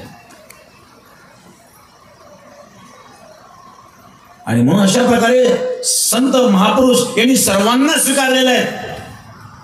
यारे यारे लहान थोर याती भलते नारी नर याती भलते, कोणत्याही जातीचे या जाती भेद इथं नाही आहे. किती उदाहरणं सांगता येतील, किती प्रमाण सांगता येतील. न पाहे याती कुळाचा विचार भक्त करुणाकर ज्ञानाबाई, न पाहे याती कुळाचा विचार, याती कुळाचा विचार इथं नाही आहे. सर्वसामान्यांपर्यंत पोहोचणारा हा वारकरी संप्रदाय आहे. आणि या वारकरी संप्रदायामध्ये कार्य करीत असताना मोठा सिंहाचा वाटा योगीराज सद्गुरू गंगागिरी महाराजांचा.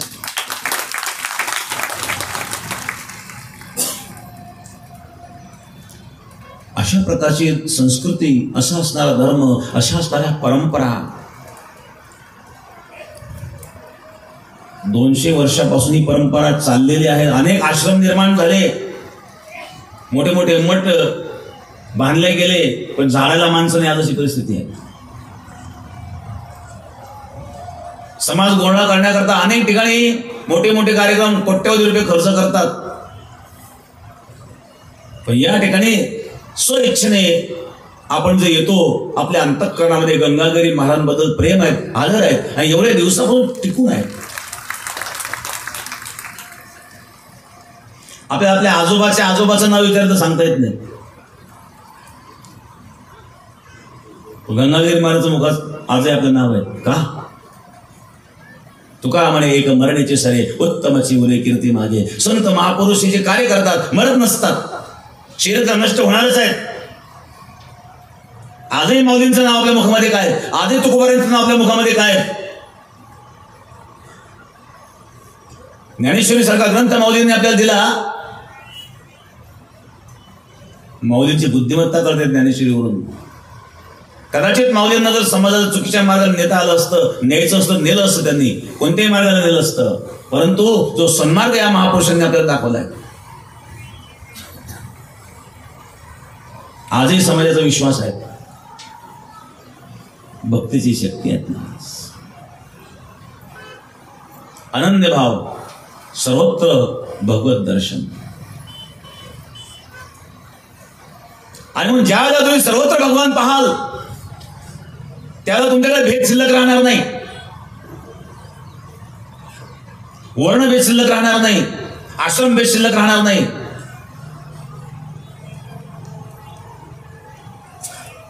हस्तामलक नावाचे ऋषी होते.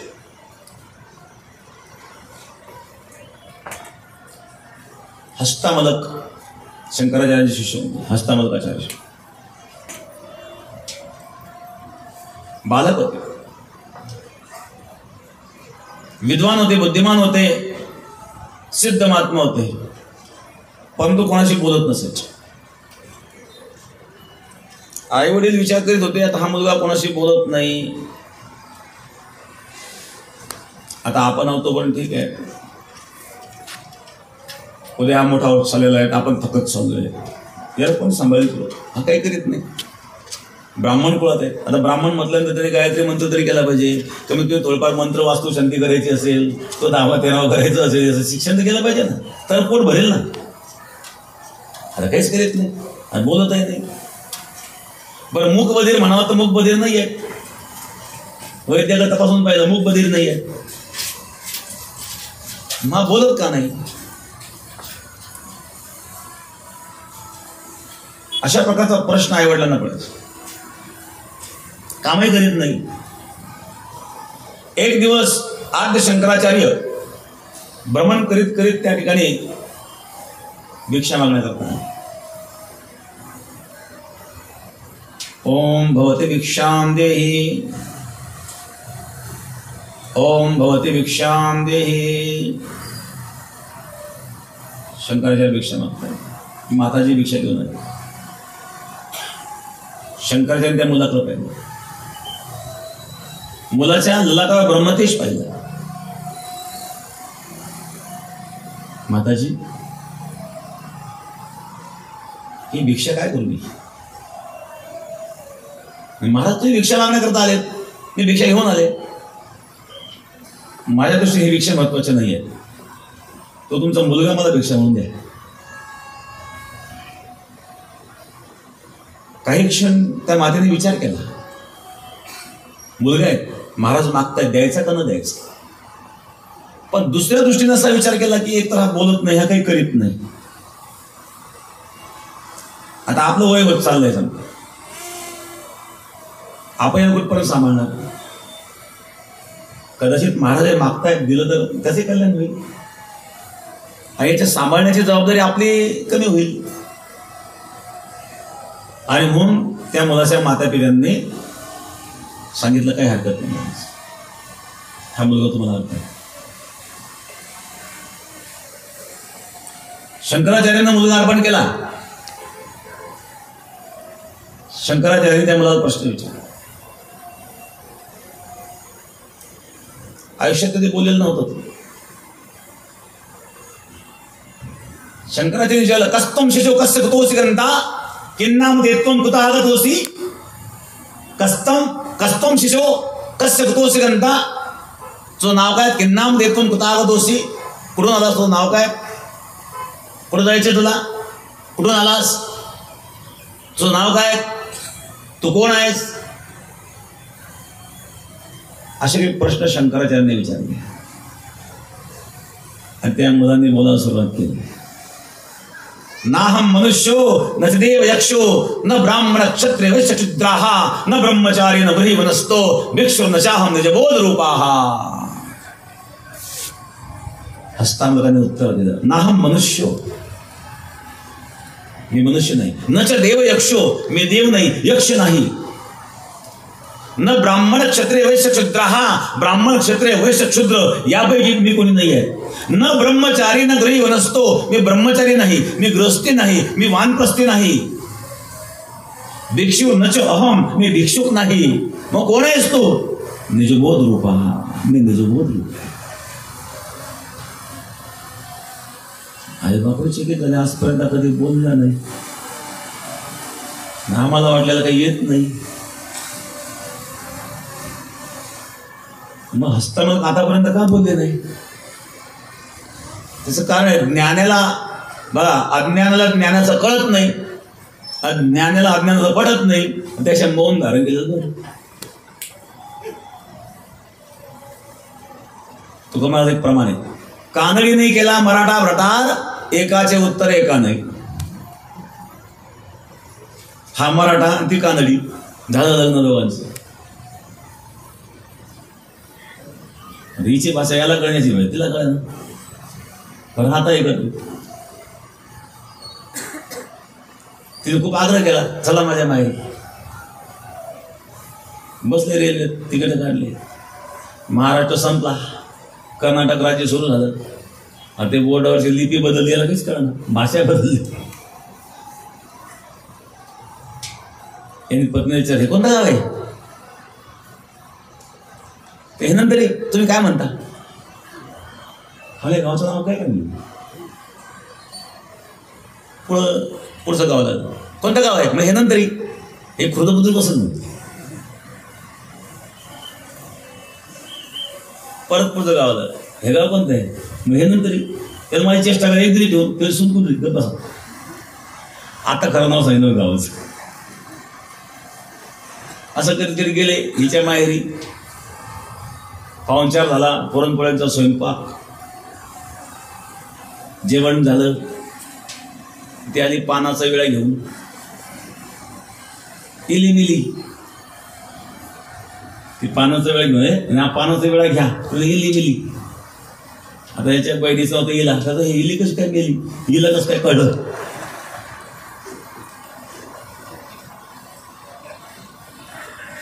मी इकडे आलो, इली कशी काय मिली, तर लागला मोठा रडायला.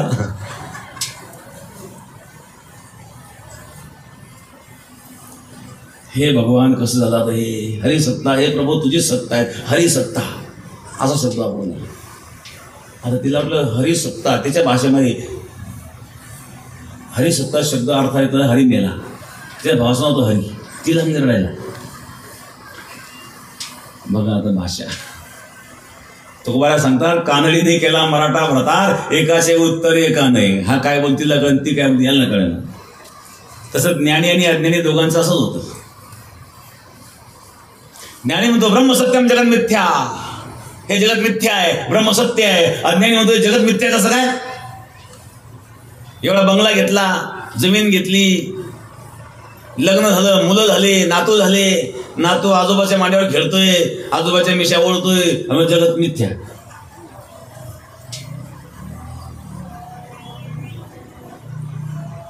म्हणजे अज्ञानाला ज्ञानाचं कळत नाही, ज्ञानाला अज्ञानाचं पटत नाही, त्यापेक्षा मौन धारण केलेलं बरं. मौन हस्तामल ऋषींनी मौन धारण केलं. पण योग्य अधिकारी सद्गुरू समोर आल्याच्या नंतर असताना त्यांनी सांगितलं, नाहम मनुष्यो न च देव यक्षो न ब्राह्मण क्षत्रिय वैश्य शूद्रहा. ब्राह्मण क्षत्रिय वैश्य शूद्र हे देहाचे धर्म आहेत, आत्म्याचे धर्म नाही आहेत. आत्मा ब्राह्मण नाही, क्षत्रिय नाही, शूद्र नाही, ब्रह्मचर्य नाही, गृहस्थ नाही, वानप्रस्थी नाही.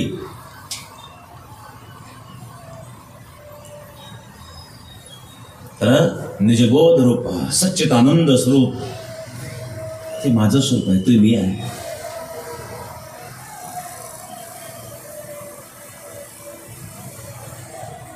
ही दृष्टी. जीव ब्रह्म विनापरा आणि ते ब्रह्म मी आहे आणि ते ब्रह्म सर्वव्यापी आहे, ते प्रत्येकाच्या हृदयात आहे. अशा प्रकारे सर्वत्र भगवत बुद्धी जेव्हा निर्माण होईल त्याला जे जे दृष्टी दिसेल ते ते हरिरूप. पूजा ध्यान जप त्याशी नाही, त्याला पूजा करायची गरज नाही, ध्यान करायची गरज नाही, जप करायची गरज नाही. मग कोणते काम तुम्ही करा. म्हणून मी सांगितलं, जे कार्य तुमच्या वाटेला आलं असेल हा भाव मनात ठेवा. मग राजकारणी मनुष्य राजकारण करू द्या, ती सुद्धा भगवंताची पूजा आहे. शिक्षक नोकरी करू द्या शिक्षकाची, ती सुद्धा भगवंताची पूजा आहे. पुत्र पितृवचनाचं पालन करतो, मातेप्रती सेवा करणं हीच भगवंताची पूजा आहे.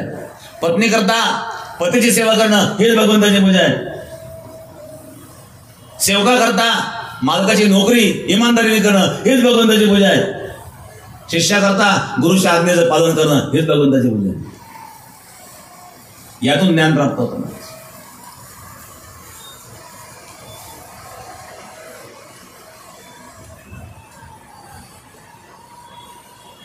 आरोणी होता, आरोणी दौम्य ऋषींकडे.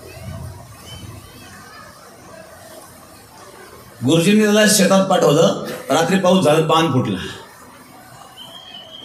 त्या साईडला बांध बुजायचं काम तुझ्याकडून. तो गेला, ते पाऊस चालू ते पाणी व्हायचं, ते टोकरीत माती टाकली की ते वाहून जायची.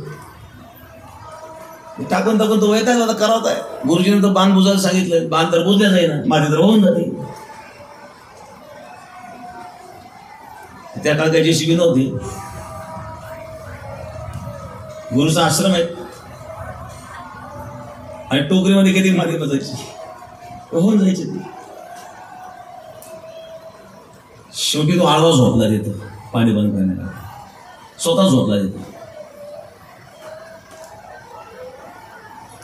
आणि बाकी सगळे विद्यार्थ्याला रात्री वगैरे काही एवढं लक्षात आलं नाही, पण सकाळच्या वेळेला पाहिलं तर अरे आरोणी दिसत नाही, बाकी सगळे विद्यार्थी दिसतात.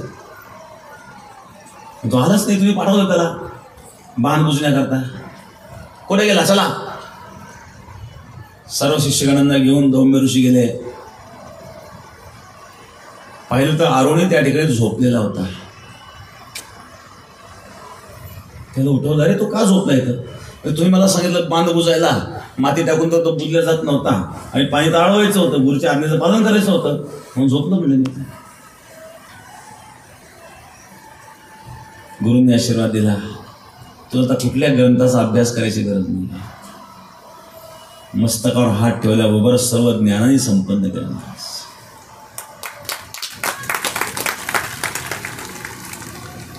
जी जबाबदारी तुझ्याकडे दिलेली आहे ती जबाबदारी पार पाडण्याकरता तुम्ही सर्वस्व समर्पण केलेलं आहे. एक उदाहरण आहे. मग कुठलीही जबाबदारी आपल्याकडे असेल, कुठली सेवा आपल्याकडे असेल, कुठले कर्तव्य आपल्याकडे असेल, मग एखादी नोकरी जरी असेल, खरोखर जर आपण इमानदारीने करीत असो तर त्याला वेगळ्या भगवंताच्या पूजेची गरज नाही आहे. आणि म्हणून कोणतेही कार्य करा, हे कार्य करत असताना सर्वत्र भगवत भाव ठेवा. पूजेची गरज नाही, ध्यानाची गरज नाही, जपाची गरज नाही. जे जे दृष्टी दिशे ते हरिरूप. पूजा ध्यान जप त्याशी नाही. धर्म संस्कृतीचं पालन रक्षण करताना देखील हा भाव आपण मनामध्ये ठेवला पाहिजे. ही संस्कृती, हा धर्म, ही परंपरा, हे विचार विश्वामध्ये कुठल्याही धर्मामध्ये पाहायला मिळणार नाही. पण आज अशा प्रकारे असणारा हा धर्म, ही संस्कृती, या परंपरा खंडित होत चाललेल्या आहेत, खंडित केल्या जात आहेत. पण अशा वेळेला आपण मूकदर्शक बनून राहिलो तर घडणाऱ्या घटनेचे दोषी आपण आहोत. म्हणून मी मगाशी सांगितलं, बांगलादेशामध्ये जे अत्याचार हिंदूंवर आजही होत आहेत, न जाणे अशाच प्रकारे आपण झोपीत राहिलो, संघटित झालो नाही, धर्माकरता स्वाभिमान आपण ठेवला नाही, एकमेकाचे हेवे दावे द्वेष मत्सर जर बाजूला ठेवले नाही, तर तो प्रसंग आपल्यावर सुद्धा येऊ शकतो. आणि म्हणून मंदिरात जाऊन भजन करणं हा जरी एक भाग असला तरी तुम्हाला मंदिरात जाऊन दिलं पाहिजे. मंदिरं तोडल्यावर, राम मंदिर तोडलंच होतं ना 500 वर्षापूर्वी, 500 वर्षे गेले, झोपेलच. कृष्ण मंदिर, भगवान कृष्णाचं जन्मस्थान आजही ते आपल्या ताब्यात नाही आहे. काशीला आपण जर काशी विश्वनाथ दर्शनाकरता गेलो तर नंदीचं 2 मस्जिदीकडे असतं का? सर्व पुरावे असताना देखील हे का घडलं? एक तर ते घडलंच का? याच्या पाठीमागं आक्रमणकर्त्यांना दोष देण्यापेक्षा आक्रमणकर्त्यांना आपण संधी दिली हा आपला दोष त्याच्यामध्ये आहे. आपण स्वतःचा दोष पाहिला पाहिजे. आक्रमणकर्ते आक्रमण करण्याकरताच आलेले आहेत, हे तुमच्यावर सत्ता गाजवण्याकरताच आलेले आहेत. ब्रिटिश सुद्धा सत्ता गाजवण्याकरताच आलेले होते, हे तर व्यापारी म्हणून आलेले होते. आणि त्यांनी पाहिलं यांचं एकमेकात ताळमेळ नाही, अरे म्हणून सत्ता काबीज केली. मग दुसऱ्याला दोष देण्यापेक्षा आपण स्वतः इतकं मजबूत असलं पाहिजे की कोणी जर असं काही करण्याचा प्रयत्न करीत असेल तर त्याची हिंमत झाली नाही पाहिजे. एवढं मजबूत आपण असलं पाहिजे. आणि हे आपल्याला मजबूत बनवण्याचं व्यासपीठ हे आध्यात्मिक व्यासपीठ आहे. म्हणून पुन्हा सांगेल, आध्यात्मिक कार्य करणारे जेवढे महाराज मंडळी आहेत त्यांनी सुद्धा या गोष्टीचा अवश्य प्रचार केला पाहिजे, समाजामध्ये जागृती निर्माण करण्याचा प्रयत्न केला पाहिजे.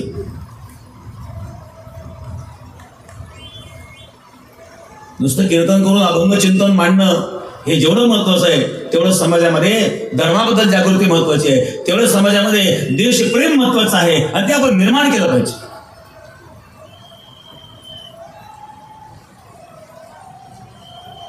तर काही क्रांती होऊ शकते, तर आपल्याला आपला परमार्थ चांगल्या प्रकारे करता येऊ शकतो. आज अलीकडच्या काळामध्ये तरुण मुलं दिशाहीन होत चाललेले आहेत. धर्माचं ज्ञान नाही, संस्कृतीचं ज्ञान नाही,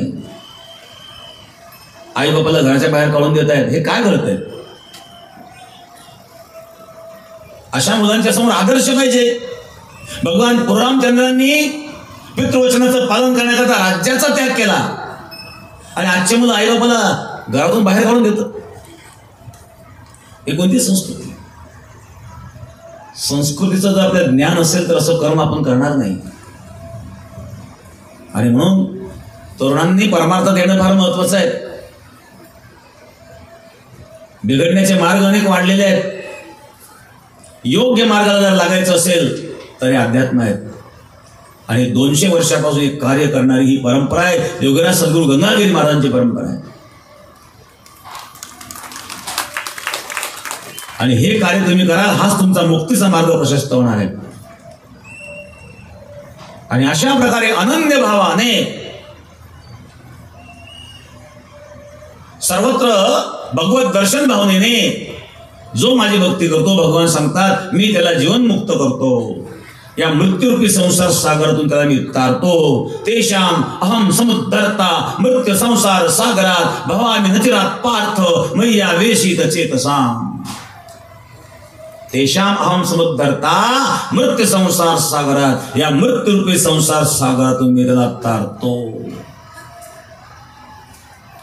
कोणाला? जो अनन्य भावाने मला शरण आलेला आहे. अन्याश्रणाम त्यागयते अनन्यता, अनन्य भाव. अशा प्रकारे एक भक्ती आहे. जो भक्त आहे भगवंताला समर्पित झालेला, असा भक्त आणि अशी वृत्ती निर्माण होणं हीच जीवनाची सार्थकता आहे.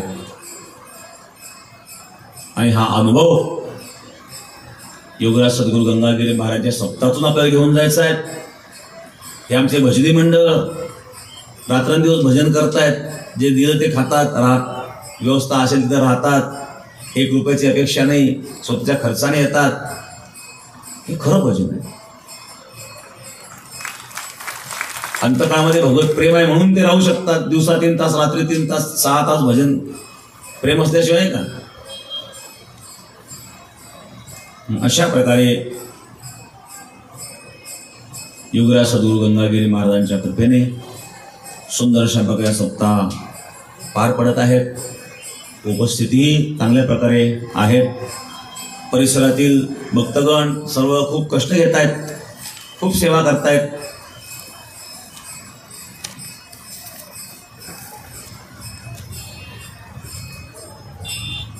माननीय सिन्नरचे आमदार माणिकराव कोकाटे साहेब, जिल्हा परिषद सदस्य श्रीमंतीताई कोकाटे, त्याचप्रमाणे त्र्यंबकेश्वर निवृत्तनाथ महाराज देवस्थानचे विश्वस्त नारायण ज्ञानदेव मोठाळ, आणि आजची जी आमटी आहे, आजच्या आमटीकरता श्री मधुकर पांडुरंग जगताप त्यांनी आजच्या आमटीचा खर्च 4 लाख रुपये त्यांनी दिलेले आहेत. सत्ता कमिटीकडे त्यांनी सुपूर्द केलेले आहेत 4 लक्ष रुपये. मधुकर पांडुरंग जगताप यांनी आजच्या आमटीचा 4 लक्ष रुपयाचा खर्च स्वतः आणि स्वीकारला, त्याबद्दल धन्यवाद. आणि त्याचप्रमाणे आपल्या 177 अखंड हरिनाम सप्ताहाचं नियोजन कमिटीचे अध्यक्ष, उपाध्यक्ष या ठिकाणी राजेश पाटील गडाख, सर्व इलेक्ट्रॉनिक मीडिया आणि प्रिंट मीडिया, सर्व पत्रकार बंधू यांना सर्वांना धन्यवाद. तर माजी सभापती सिन्नरचे राजेंद्र भुमरे पात्रेकर, तसंच श्रीरामपूर नगरसेवक श्यामलिंग पाटील शिंदे, माजी पंचायत समिती सदस्य नवनाथ पाटील गडाख, आणि या ठिकाणी शिर्डीहून उपस्थित आमचे परमश्रद्धेय काशिकानंदगिरी महाराज, विवेक महाराज केदार अकोला, शिवाजी महाराज बालुरकर अध्यक्ष, सद्गुरू गंगागिरी महाराज यूट्यूब चॅनलवर हा कार्यक्रम आपल्याला पाहायला मिळेल.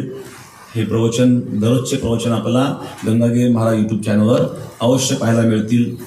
तर या ठिकाणी स्वर्गीय किसन शहाजी आरगळे यांचे स्मरणार्थ सावळेराम किसन आरगळे, देरडे, तालुका कोपरगाव यांनी आळंदीच्या मठाकरिता 51,000 रुपयाचं या ठिकाणी चेक ते या ठिकाणी आमच्याकडे सुपूर्द करीत आहेत आळंदीच्या कामाकरता.